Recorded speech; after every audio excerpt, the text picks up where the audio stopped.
Այստեղ նախ մի արտարոց բան ա ունել, տեղի ունեցել դիվանագիտության մեջ։ Նիկոլ Փաշինյանը անդադ գլուխ ա գովում կամ մեծախոսում ա, որ վերջի 2-3 տարիներին իրեն հաջողվել է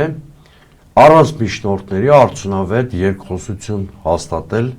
Ադրբեջանի նախագահ Իլհամ Ալիևի հետ։ Այո։ Չէ, հիմա նրանք փաստացի առանց միջնորդների են շփվում։ Լավ, եթե առանց միջնորդների շփվում եք,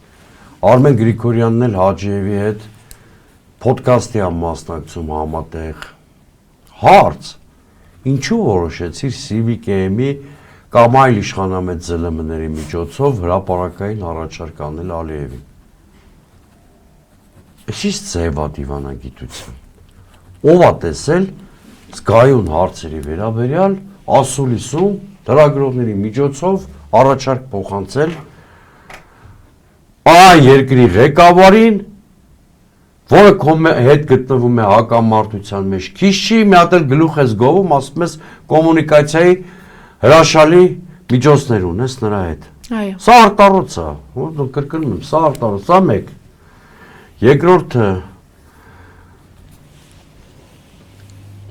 քանի դեպք եք հիշում, որ Նիկոլ Փաշինյանը նման առաջարկներ է արել Ալիևին